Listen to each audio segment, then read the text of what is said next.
Boa noite, o meu nome é Érico e é com imensa felicidade que eu venho, através dessa oportunidade e nosso ciclo de palestras da literatura espírita, apresentar uma belíssima obra espírita, intitulada Convites da Vida. A obra que eu quero falar essa noite é essa aqui. Ó. Vou colocá-la na tela aqui para que vocês possam apreciá-la um pouquinho. Então, a obra que a gente vai falar hoje é essa, Convites da Vida, tá? Eu espero que todos estejam bem, né?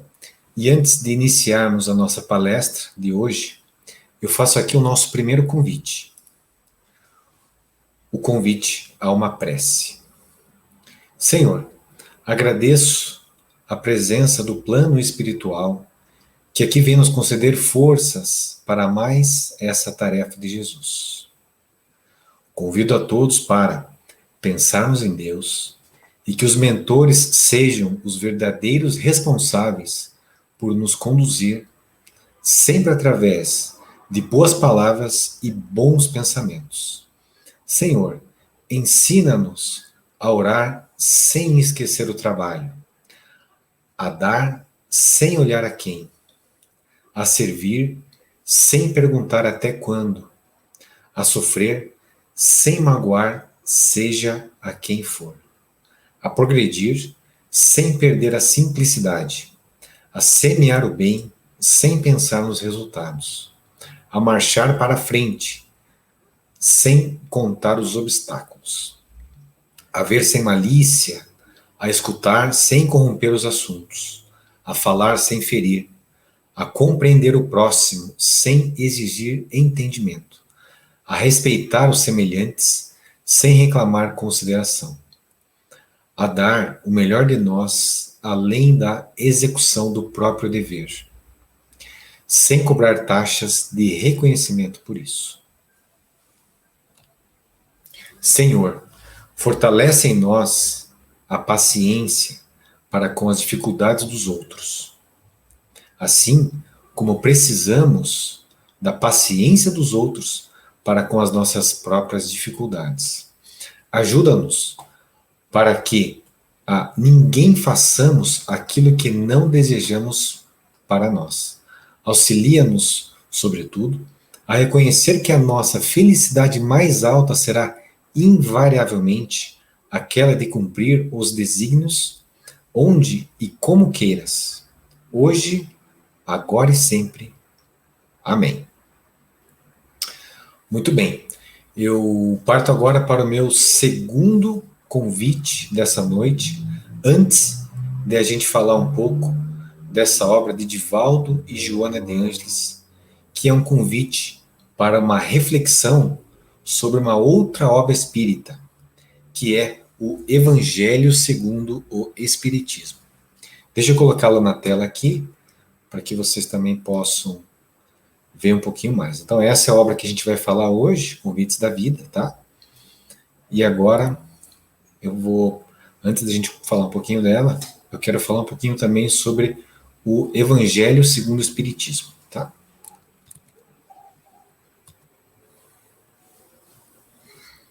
Muito bem. O Evangelho é uma das grandes obras espíritas, onde repousa infinitas respostas para as nossas aflições do dia a dia.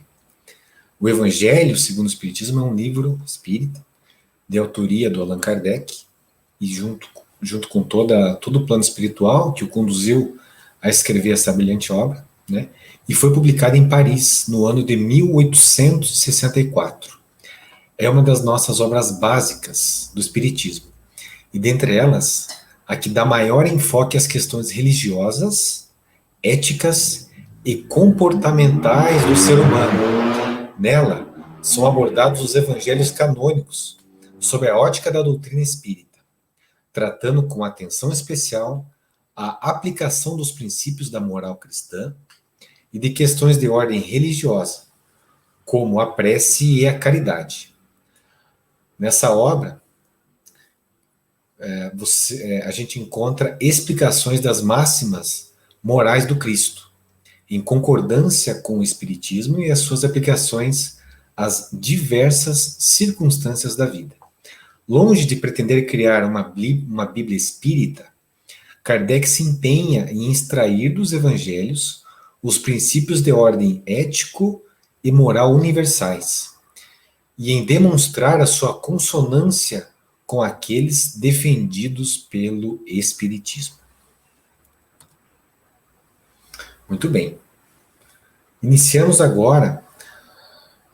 agora sobre o livro de hoje, né, eu resolvi trazer um pouco sobre quem são os autores dessa brilhante obra. E a gente começa a falar sobre Joana de Ângeles, espírito que ditou esse livro, tá?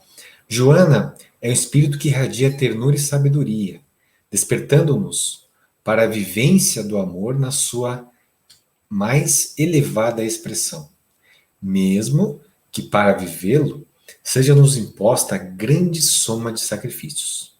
Nas estradas dos séculos, vamos encontrá-la na figura de Joana de Cusa, uma discípula de Francisco de Assis, e na grandiosa Joana Inés de la Cruz, e ainda na doce Joana Angélica de Jesus. No Brasil, foi um desses grandes personagens que marcaram a história com o seu exemplo de humildade e heroísmo. Nasceu em 1761, na cidade de Salvador, na Bahia, e aos 20 anos ingressou no convento de Nossa Senhora da Conceição da Lapa, como franciscana, adotando o nome Joana Angélica de Jesus. Tornou-se a primeira mártir na luta pela independência da Bahia. Em seguida, temos nosso querido médium e palestrante espírita Divaldo Franco. Divaldo é um verdadeiro apóstolo do espiritismo. Dos seus 94 anos de idade, 70 deles foram devotados à causa espírita e às crianças excluídas das periferias de Salvador. Nasceu em 1927, na cidade de Feira de Santana, Bahia, e desde a infância se comunica com os espíritos. É reconhecido como um dos maiores médiuns e oradores espíritas da atualidade, e o maior divulgador da doutrina espírita por todo o mundo. Então, eu falei um pouquinho sobre os autores, né, Divaldo e Joana, e sobre o livro, né, classificamos ele como sendo um livro de mensagens, tá? Escrito em 1972, com 144 páginas, e que nos traz 60 grandes convites, tá? E o que chama a atenção nessa obra? Como ela pode nos ajudar em nossa jornada? Onde ela nos toca? Né? Considerando que a vida oferece a todos nós vários convites esses que podem nos levar à ascensão ou ao sofrimento, essa obra nos chama para a reflexão através dos mais variados tipos de chamados que temos que prestar atenção em nosso dia a dia. Primeiramente, por ser um livro de mensagens, ele tem uma escrita muito acessível e precisa, pois é capaz de tratar vários dos temas e dos problemas que nós temos nos distintos momentos de nossa vida. Ele nos ajuda a entender que para cada momento podemos ter uma resposta diferente e podemos ter uma entrega diferente e uma interpretação de como agir de modo diferente também. Ele nos toca quando fala com a gente através da nossa dor. Sobre quando você busca nesse livro e encontra nele a fala de Joana, que é feito justamente de apoio. Um apoio esse que você precisa naquele momento. Mas afinal, o que é um convite? Aqui a gente traz uma definição do que é um convite. Então, um convite é uma solicitação de presença. É uma convocação que se faz para alguém para que essa pessoa compareça, para que ela esteja presente, para que ela participe de alguma coisa. E aqui eu trago um pouco do prefácio desse livro, né, para que a gente chame atenção um pouco mais para essa obra. Já no prefácio do livro, Joana começa de modo brilhante com um belíssimo texto escrito em 5 de maio de 1972, aqui em Curitiba.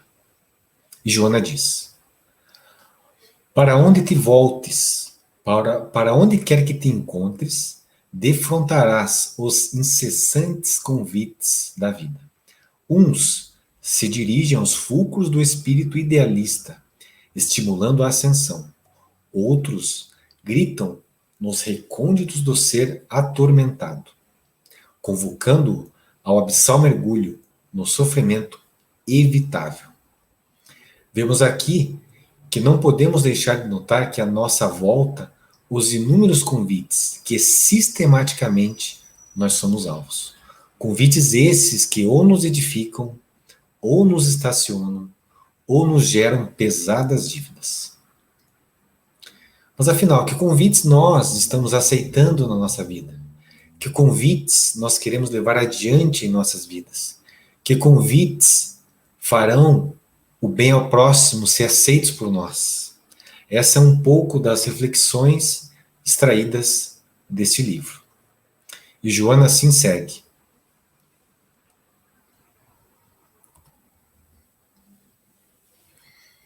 Um dia, o rei estelar, compreendendo a necessidade de levar o homem às culminâncias da felicidade no seu reino, aceitou o convite do mundo em crescimento e desceu à terra, erguendo-a de tal modo que, em breve, a dor e a miséria baterão em retirada definitivamente, a fim de que se instalem nela os chegados dias da Jerusalém liberta em plenitude de paz.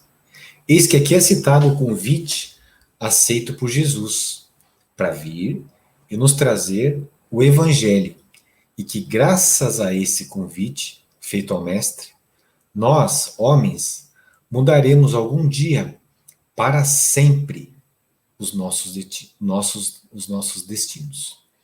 Uns mais cedo, outros mais tarde, mas todos entenderemos a proposta do convite do Cristo para com as nossas vidas. E seguimos agora mostrando alguns dos convites que essa obra nos traz. Aqui a gente tem uma foto do índice, né? E a gente encontra ali um convite à alegria, um convite ao amor, um convite à calma, um convite ao dever, um convite à disciplina, um convite à fé, um convite à gratidão, um convite à harmonia, um convite à oração, um convite à paz, um convite ao perdão, um convite à prudência, um convite à renúncia, um convite à resignação, um convite à vigilância, né? Evidentemente que são 60 convites, a gente não vai se estender falando sobre cada um, mas a minha escolha, pensei alguns convites dessa obra para justamente a gente tirar um pouco de aprendizado a respeito desse livro. E agora, para aguçar um pouco a nossa vontade em ter esse livro, né, vamos falar um pouco sobre alguns dos convites essenciais ao nosso caminho e que estão contidos nessa obra de Joana e de Valdo. E eu quero começar, primeiramente, falando sobre um convite à alegria. O que é um convite à alegria? Como que Joana trata esse convite à alegria? Então, eu extraí aqui um texto justamente desse primeiro convite que ela faz, que é o convite 1 do livro, tá? Convite à alegria. O sol que oscula a fonte e rocia a pétala de rosa é o mesmo que aquece o charco e o transforma, em nome do nosso Pai. Como a dizer-nos que o seu amor não chega, sempre em qualquer situação e lugar em que nos encontremos. Recorda a promessa de Jesus de voltar a encontrar-se contigo, dando-te a alegria que ninguém poderá tomar. Cultiva assim a alegria que, independente das coisas de fora, mas que nasce na fonte cantante e abençoada do solo e do coração, e verte, linfa abundante como o rio de paz, por todos os dias, até a hora da libertação. Começo feliz, por via por onde seguirás, na busca da aventura plena. A alegria é a mais expressiva comunicação de que a alma se encontra em liberdade. Todavia, para nós que ainda nos encontramos em um planeta de expiações e provas, o Evangelho, segundo o Espiritismo, no capítulo 4, fala, né? O conceito de alegria pode receber um largo espectro de interpretações. Muitos confundem a alegria com a necessidade mandatária de se libertar de todos os controles que a vida em sociedade pede para uma relação normal entre as pessoas. A alegria não pode ser confundida com a liberalidade, pois são coisas completamente distintas. Uma é a expressão da felicidade, a outra é o atestado da fragilidade da alma. A verdadeira alegria é forte e duradoura. Constrói em nosso interior valores que nos transportam para Deus. Já a falsa alegria é efêmera, fugaz, como o pensamento que a criou, e nada constrói. Pelo contrário, muitas vezes nos traz um estado de tristeza, depressão e arrependimento.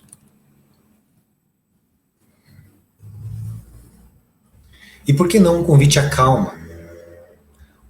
E nesse convite à calma, passando agora para um outro convite, Joana começa falando: aludimos a um espírito confiante, fixado nas diretrizes do Cristo, sem receios íntimos, sem ambições externas, equilibrado pela reflexão, possuidor de probidade pela ponderação.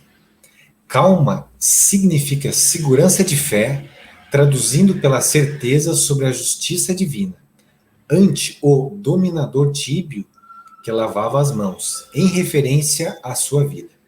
Jesus se fez o símbolo da calma integral e da absoluta certeza da vitória da verdade. Jesus se fez sobre o símbolo da calma integral, da absoluta certeza da vitória da verdade. Cultiva, portanto, os sentimentos e mantém os propósitos edificantes. Perceberá surpreso que as atitudes dos maus não te atingirão, facultando-te, através da calma, a não resistir ao mal que te queiram fazer, conforme lecionou Jesus.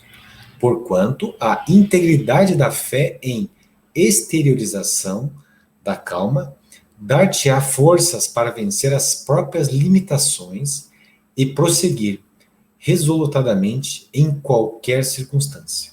Fecha aspas. Compreendamos, pois, que a calma deve se tornar companhia e conselheira dos nossos dias. Ensina-nos a fazer tudo com moderação, procurando vincular a mente ao psiquismo celeste, a fim de que não nos convertamos em tormentos e destruição, e que deveria ser fonte de vida e alegria. Haja sempre com calma, para que tenha tempo de pensar bem sobre tudo e de agir bem com tudo que se faça. Alimenta-se mais corretamente possível, preservando o corpo que nos ajuda tanto. Dê ao seu corpo e mente um momento de repouso, para manter a necessária sanidade. Encontra-se um tempo, alguns minutos que sejam, para meditar sobre a sua realidade no mundo, sobre o que é Deus e sobre o que ele espera de você. Ore sempre. Procure sintonizar com o seu anjo guardião, com os nobres mentores da vida, pelo menos ao iniciar um novo dia de atividades. Essas providências, ao mesmo tempo que lhe trarão calma, serão consequências para o seu estado de calma. Com calma em seu cotidiano, você evitará indisposições com terceiros, as irritações da via pública, a agressividade no trânsito, na cidade, bem como os estresses desnecessários dentro do lar. É aquilo que a gente sempre fala, né? Não importa o que os outros fazem com você, o que importa é o que você faz com aquilo que os outros fazem com você. E agora um convite à decisão, é o convite 10 do livro. E Joana começa falando, vou fazer um recorte aqui da fala de Joana. O convite do Cristo tem sido sempre imperioso. Torna-se na charrua, não se deve olhar para trás. Diante do desejo da retificação, marchar para o bem e não tornar ao pecado. Imprescindível, decidas o que desejas da vida. Como conduzires a vida. Qual a ideia que faz da vida? E, por fim, marcha na direção da vida que venha a eleger como rota para a vida verdadeira. É isso que ela fala sobre a decisão. A nossa existência pode ser comparada a um imenso mapa sobre o qual nos movimentamos e de onde a todo instante tomamos decisões sobre o rumo que vamos seguir. Nesse caminhar, as opções são inúmeras. Existem os atalhos, existem os precipícios, existem os atoleiros, existem os rios e existem também os campos floridos. E conforme a nossa decisão, teremos as consequências correspondentes. E conforme as nossas decisões, teremos as consequências correspondentes. Existem pessoas que antes de se movimentarem, traçam com cuidado o seu trajeto, estendem a visão mental e abrangem todo o percurso que vão percorrer para evitar surpresas desagradáveis. Essas dificilmente se enroscam nos espinheiros ou ficam presas em areias movediças. E geralmente superam com facilidade os obstáculos do caminho. São indivíduos visionários. Ao estender o olhar para além do que as vistas alcançam, estabelecem com acerto o melhor trajeto e as melhores estratégias para alcançar o seu destino. Mas existem pessoas que andam às voltas com os obstáculos, que não enxergam, embora estejam a poucos metros de distância. Essas são criaturas que não têm visão, não programam as suas atividades e por isso sofrem e fazem os outros perderem tempo com as suas atrapalhadas. É a dona de casa que decide fazer um bolo e só depois que já está com as mãos na massa verifica que faltam alguns ingredientes. Se antes de começar tivesse ela checado, se dispunha dos ingredientes necessários, teria ao menos um sofrimento a menos. Então esse foi aqui o nosso convite à decisão. E agora, o convite 19 do livro é um convite ao estudo. E Joana assim começa, abre aspas. Examina o conhecimento, geral à luz do espiritismo, e assimilarás melhor as conquistas dos dias modernos, despertando em definitivo para a vida melhor, curado das mazelas antigas, fixadas no espírito, e assim ascenderás além e acima das vicissitudes. Fecha aspas. Outro não foi o título exigido por Jesus, senão o de mestre, trazendo-nos discípulos permanentes ante o sublime livro da vida.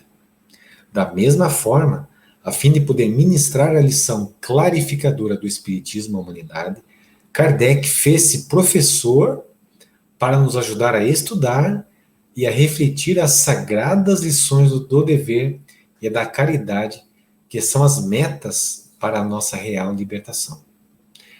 É através do estudo que vamos assimilando pouco a pouco tudo o que nos foi ensinado.